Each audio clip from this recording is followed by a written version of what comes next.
y'all? My name is Elexus, founder of Wise Women, a wellness community created for Black women and young Black girls to support self-development, coming of age, and mindfulness. We're celebrating Women's History Month and highlighted a few DJs in the city who are doing some incredible things. Today we are here with DJ CaSera.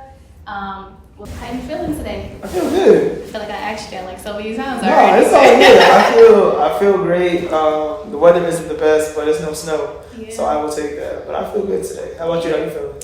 I'm here. I'm happy to be here. I'm present today. Okay. So yeah, I'm feeling pretty good for the most part, you know. If you're ready, let's get into it. Let's get it. All right, so I got a couple questions, different categories. First, just want to start off by allowing you to introduce yourself to the people. Let us know how long you've been DJing, how you started. I got you. My name is CaSera, better known as DJ CaSera. I'm 27 years old, been in the game for 9 years, and I got my start DJing in 2013. I took a course at Columbia College Chicago during my undergrad year, freshman year in undergrad, and it was called Club DJ 1. It was just an elective. And then the very next semester, I started DJing for a nonprofit in the city called Young Chicago Authors. Okay. And I've been DJing ever since. Nice, that's what's up. So essentially you kind of like stumbled into DJing. It wasn't something that you felt like you would pursue as a career or as a hobby? No, absolutely not. I always say DJing is something that found me for sure. I originally wanted to be a forensic scientist, actually. Wow. When I was in high school, I was like on track to be a lawyer or a doctor, and like science and math was like my strong suits. And then senior year, I switched very last minute and went to an art school, and it was like the shit that just shook everybody in school because it was so out of character for me. So yeah, I originally wanted to be an on-air radio personality, and quickly it just kind of morphed to where I was like, man, I like music.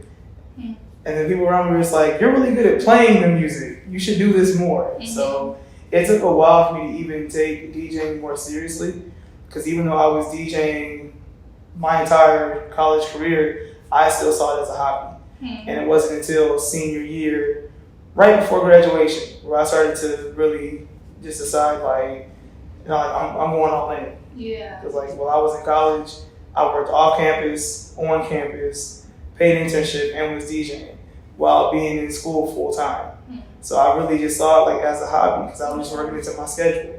And then when I started to apply to jobs trying to be a radio personality, it was like almost impossible to find a job in that field. But I also learned about how high the turnover rate is for on-air personalities. And that scared me. It's like I don't want to spend 4 years in college to pursue a career that I could get dropped from at the drop of a dime. Right. So I started looking more towards the production side of radio, and just really honed in on DJing as well at the same time. Nice, that's what's up. I feel like I read a quote somewhere and it was like, you know, on some level, like, don't ignore when people tell you you're good at something. Yeah. Like, you know, when everybody else can see it, because sometimes we don't see it in ourselves, but other people notice it first. So it seemed like everybody around you was just like, nah, you got that shit. Like, go. No, absolutely. I would say my mom was like the driving force that really saw it. I love that. Yeah, my mom, shout out to my mom. I love her so much. We love moms. When I graduated 8th grade, actually, she somehow reached out to, his name is Scotty K. He used to be at 103.5 KISS FM, and asked him, could I come shadow him, like as a graduation gift for me? And he said, yeah. So it's like going into high school. As a freshman, I already had like that experience of getting to see what a radio personality does. So all through our high school, yeah, my grades were great, but also I had like radio in the back of my mind. So when it came time to commit to a college, my mom was the one that was like, what about radio? Like, you love talking to people, you love listening to music, why don't you pursue this more? And then with the DJ stuff, she'd be the one to be like, you should take this credit card and buy your speakers. You should get a logo made. You should think about getting business cards. It was her just dropping small gems all along the way that really led up to the DJ CaSera that everybody knows now. Yeah, planting those seeds of entrepreneurship. Absolutely. Yeah, Absolutely. I love that. That's what's up. I like that. I think that that's definitely important, like having people around you who see you and believe in you and like encourage you to like move forward, even when, like I said, you don't see that in yourself. So. Absolutely. I think it's crucial. Yeah. I don't know of a lot of parents who willingly will tell their kids like you should pursue the arts, right, and also be willing to see it for them. I think logically. Yeah, I think a lot of parents definitely will be on the side of like I think you need to be more realistic. Yeah, absolutely. Mm-hmm. Nice. So seems like your mom is definitely like giving her credit. Shout out to. Big shout out to Mama Cash, what Twitter has deemed her now. Yeah. Nice. So in an interview, you mentioned that when COVID happened, you had to kind of pivot into doing some like virtual DJing. Mm-hmm. What was that like, and what was like going on through your mind at the time? Oh, you did your research. COVID was an experience. The pivot was very challenging. It was, I feel like no one prepared for COVID, right? Like no one prepared for the city to just shut down. And in my field, you need the city to be open. And it's crazy to even think like that term is now a thing, like, oh, the city has to be open, because that was never a thing before. So in making that change, the first couple of weeks it was like scrambling, because I don't know anything about streaming. All I knew was how to go live on Instagram. Instagram Live would shut you down within the first 30 seconds you play a song. It's like, okay, they're shutting me down, but there's other DJs with more followers. They can go for hours and hours and hours and not get flagged. What am I doing wrong here? I can't buy millions of followers. Instagram's gonna let me slide with this. So I started looking at Mixler. I asked my brother about Twitch because he was in the video games and he was like, that'll never work. And I should have listened to him. So his name is Lorenzo. He's a professional wrestler. I call him Tutu Bug. And because he sent me off, Tutu Bug, you sent me off. I should have started using Twitch earlier, but it was just like trial and error. And I really just feel like everyone gave me grace during that time because they all realized I was just trying to do something. Because I got tired of just sitting in the house watching Netflix series. Yeah. So it was just like, what can I do? I'm losing my mind. People are bored. They're sitting in Zoom all day. I started doing Zoom parties. I would just like make a link, blast it out, pull up. You know, it was just a lot of trial and error. And a lot of the different sites we even tried to use weren't even compatible for DJs yet. So it's like, we're trying to hack the system to make it work for us while the system is trying to change their settings to make it easier for us. So it was just, but it was like no communication between the systems and the DJs. So we were all just trying to figure out our own. But, you know, we made it through. Whenever the city would lift the ban and let us go outside, I'd be outside in an instant. And then when they shut us back down, I'd be back in the crib. So that was my COVID. You know, I got a puppy during that time. Aww. Shout out to Bailey. What kind of dog? She's a German Shepherd mix. Oh. Yeah, that's my best friend right there. So yeah, COVID was a time. Nice. I'm glad you found a way, you know, being innovative, figuring out like how to pursue your passion and still do what you like and enjoy to do. So nice. So you haven't mentioned this yet, but tell us a little bit about your experience with Louder Than a Bomb. Or you did Young Chicago Authors. Yeah, so Young Chicago Authors is the name of the nonprofit. Right. Louder Than a Bomb is the world's largest youth poetry slam festival held right here in Chicago. And it is now actually called Rooted and Radical. And it's crazy you mentioned it because it just kicked off this week. Yeah. So we are in full festival swing right now. I feel like it's unlike any program I've ever seen. My introduction to it was my freshman year of college. I never heard of it before, nothing. And when people think poetry, they think quiet room, dim lights, people just snapping, very like... Some Love Jones. Yeah, you know what I'm saying? Exactly. Like, that's the idea people get when they hear poetry. But when it's the poetry slam, it like, take that idea and throw it out the window. That's nothing like what it is. You have high schoolers and middle-aged school kids from all over the city. Some kids from Indiana even trying to compete now. These schools get a team together. It's like a basketball team, right? And we have 3 to 4 rounds. Individual poets will say their piece, right? So I play a song as they're walking up to the stage, and it can be any song like kids are really vibing with. Listen to the poem. As soon as the poem's done, whatever the poem is talking about, I try to play a song that correlates to it. Student walks off, everybody's clapping, cheering, rooting, cool. When it was louder than a bomb, they would have judges throw up scores. And the goal was to get a 10. You wanted to get all 10s from all the judges. Right. But now that we've revamped the festival, there's no more scores from random people because scores, because we just pick random people. Like, you don't have to be qualified or nothing. The scores never mattered. The scores only came into play to make it like a competition.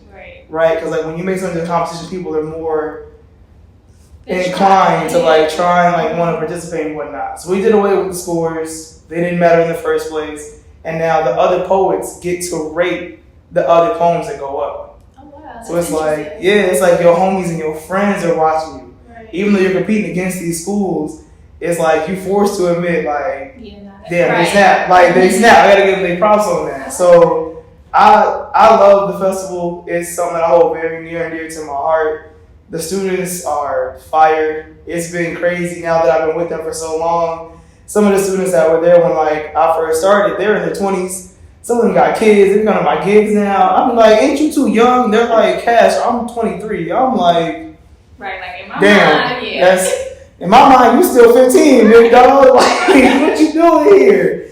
I remember like being in elementary school and high school and hearing about Louder Than the Bomb. So that's pretty cool that you had a chance to like experience that kind of like front row, like be a part of that organization. So I got thrown in the flames. They literally, my professor from Columbia asked me like, you want DJ Poetry Bells to do it on campus? I'm like, yeah, if they're gonna pay me, I'm on campus already, cool. It's a win-win. I had to shadow one DJ for one bout. He was like, all right, your turn, and just walked off the stage. I was like, what? Like, that's it? Like, I don't get no other credit scores. That was it. He left me there by myself. I had to do the next bout. And I've been with him ever since. Yeah, good. Obviously, yeah. Nice. Okay. Want to get into a little bit about some music. Well, I have some music questions. So, what would you say first? What would you say makes a good DJ or a great DJ? Oh man, I feel like a great DJ is someone who really plays to the crowd. Like, they take themselves out of the equation. I feel like you have a lot of DJs who they play mainly what they want to hear, and they start to ignore how the crowd is reacting. I feel like a good DJ is always in tune with the crowd, and they're like a puppet master. Yeah. So like they're literally there to control the vibe of the crowd. Like, you take them on this journey throughout the entire night or throughout the duration of your set. I feel like a really good DJ tries to focus on the room as like individuals and as a whole, to really try to ensure that each person is enjoying themselves. If not for the entire night, because not everybody's gonna love every song you play, right? But you try to make sure that you tap in with each person as much as you can throughout your set. I feel like they also need good transitions. To actually know how to travel from song to song to song. Because a lot of DJs fall to the transition parts. But I feel like that's important. A lot of DJs, they fall short on the transition part. Like, how did you just go from, I mean, I'm not doing it, so, but. No, you can critique them. Trust me. Listen, my best friends, like, they be dragging DJs through the dirt now. They be texting me when they're out, and I'm at home, and be like, can you come save us? Right. This part is trash. Like, I got nothing to do with that. Y'all should have stayed at home like me. Right. If you ain't done, that's it. True. Okay. What genre do you tend to play most when you at your gigs? Ooh, so I consider myself open format. Okay. But I mainly focus on hip hop, R&B, pop music, and throwbacks. I think throwbacks is like what I'm really known for, and I also like to do like off the wall mashups. So I like taking genres of like two completely different songs, and I bring them together the way that people are like, yeah, you going to hell. Like I do this one transition where I go from Kirk Franklin's Revolution into My Neck, My Back. Two songs that, people would never think like, oh yeah, I'm about to vibe, I'm about to turn up to this. Right. But I like to push the envelope and test the boundaries. Yeah, that's what I like to do. That's what I'm known for these days. Okay, that actually goes into my second question. Wanting you to tell us like 2 songs that you think make the perfect transition to melody. So you can keep that one, but no. I'm trying to think. What songs do I really? I think, you know what? I think 2 songs that I think every time is gonna hit is "I Write Sins Not Tragedies" by Panic at the Disco and "Some Cut" by Trillville. Okay. I do a mashup of those 2, and I feel like no matter what, they hit. Everybody knows the lyrics to Panic at the Disco. Mm-hmm. Like, the song is a bop. It's iconic. It's like you drop Paramore at the party. Yeah. People who really know music, they gonna go up, Yeah. you know. And then Trillville, "Some Cut," that beat with like the squeaky bed sound, Mm-hmm. like you can't help but start jigging to it. Yeah. Yeah. Nice. That's what's up. Okay. Next question I have is more industry related. As a woman in the industry, what would you say like has been like the most challenging for you? Breaking into the damn boys clubs that exist out here. I think a lot of people don't realize how many men are in the industry and how many men really just try to ensure that the next man literally is able to like easily walk into the same spot. So like River North, for example, known for mainly booking white DJs that play black music to a mixed crowd. Rarely ever have any DJs in there unless they're like some big name traveling person. I can't stand that. And they really don't ever do anything to really try to help women DJs. I think that's been like the biggest task is just breaking into different venues and having them understand the importance of booking women DJs. Because they continue to hold this old ass, tired idea that you need to have a male DJ that's kind of suave to play to a room full of women. First of all, the women probably don't even want you. We don't. The women probably don't even want you because right now, a lot of people realize that men are just trash. Regardless of who you are, what you do, the collective of men, trash. And they steady hold this idea they need to have a man playing the music, and I don't understand why. I think that's like the biggest thing that I'm constantly facing is trying to break into these boys clubs. Because that's gonna shake it up. Like, there's no reason why DJs in Chicago can't just play any venue, any and all venues. It should not be that hard to break into them. Do you feel like it's more like who you know then in that situation? It's absolutely who you know. It's who you know and who's rocking with you. Right. Like, I know plenty of the DJs in River North. They ain't trying to look out for me though. They're looking out for other men. Right. And they can't deny it. Because when you look at who they book, they book all men. Like, you can't argue it. And I feel like during COVID, people started calling out venues and DJs for it. Luckily, they got saved because the city started opening up before people could really get in their asses. Go in depth in that conversation. Yeah, well, hopefully something changes within this year or soon. Soon enough, there are men that really try to break that systemic thing that continues to happen. So shout out to them. Yes. Like Sa, like Bill Beats, Boy Genius, DJ RTS. Like, there's different DJs that really are trying to make sure they uplift women DJs, black women DJs, queer DJs, trans DJs, and that's crucial. Like, there's more than enough work and money in this city for all of us to eat and work. And it's not a competition, it's just off of love. So like, anytime I can take a gig, I'm booking a woman or a trans person. Because I feel like dudes get enough. Because they hold each other down. So I'm going to hold down people who are going to hold down me. Right, as you should. Yeah. If you could DJ a set with anybody, who would it be and why? Oh, damn, that's a good ass question. If I could DJ a set with anybody, I would say DJ Nonstop or DJ Jazzy Jeff. Those like my top 2. DJ Nonstop, he's in Chicago. He's DMX's official DJ. Rest in peace, DMX. But I've always admired his work, his talent, the whole night. I got to open for him a couple years ago, and that was like surreal moment. Because after my set, he was like, "You killed it." I was like, nonstop said, "I killed it. You can't tell me shit for the rest of the year. I'm good." Yes, that's all the validation you need. That's it. That's all I needed. I'm like, all right, we cool. Nice. Well, you done spoken, so it's probably gonna happen. I hope so. Yeah, I don't see why not. It could. Nonstop, if you're Anything is watching this, possible. let's collab. Let's do, please. Yeah, collaborate. Please. Make something happen. All right.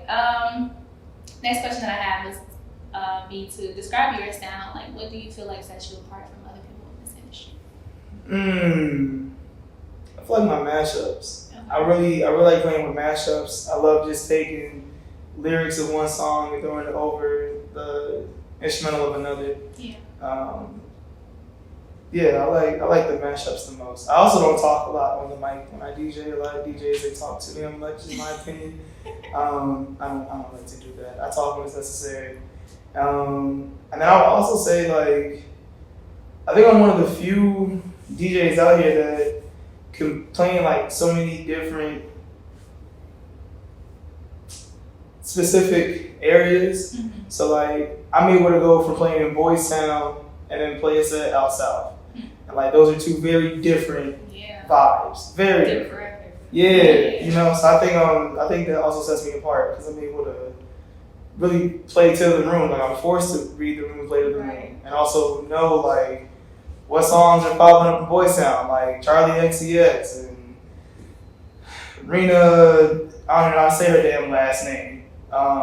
Sam Smith, Adele. I gotta know all their bops. I also gotta know what Jerbo just dropped. Right. What's the hottest twerking song? Like I really have to keep a diverse palette of music. Yeah, constantly researching, listening to new music, all of that. But then also trying to find ways that like if people haven't heard it, if they're not familiar with that artist, how can they enjoy it? Mm-hmm. And that's why my mashups come into play. Because if I play the acapella of a newer song that some people know, but I can throw it over an instrumental of a song that just is familiar in general. Mm-hmm. It makes it to where everybody can enjoy it for that moment. And now you curious on what the lyrics like. Yeah, what song is that? Because now everybody's like, damn, what song is this? It looks kind of nice. Is there any genre of music that you weren't into before you started DJing, but like once you started DJing and doing your research, you was like, I kind of like I fuck with this. Afrobeats. Okay. I wasn't too familiar with Afrobeats, so DJing has definitely put me up on Afrobeats more. I'm starting to get into more piano music as well. Those are the main two. Before I started DJing, I listened to everything. Yeah. Like I was listening to like the Backstreet Boys and the NSYNCs, the Aaliyahs, the Janet Jacksons, the Prince, the Crucial Conflict, Tupac, Biggie, like very diverse palette. Yeah. My mom listened to everything. She's a major 80s and 90s head. Yeah. So like vibing with her and just riding around in the car with her, I'm hearing everything as it is. So I still don't listen to country music. That's the one thing I can't get into. To all the country music fans, I'm sorry. I hear it's really good music. I'm gonna give it a go next year. Next year. All right, I got one final question for us before we wrap up. If there was any advice that you could give your younger self, what would you tell them? Man. What would I tell little CaSera? I would tell little CaSera to bet on yourself more and to not be afraid to step outside of the comfort zone that you feel you were placed into by the people around you. Yeah, I think I would also tell her like explore things more. Like I was very analytical and still am. Like I was very book savvy, so I just stayed with my head in the books. And I just tell her like, you know, have more fun. Like don't be afraid to step outside of the usual box. And the best revenge really is to prove somebody wrong. Mm-hmm. That's always been my motto, and I feel like that holds true every single day, more and more as I get older. So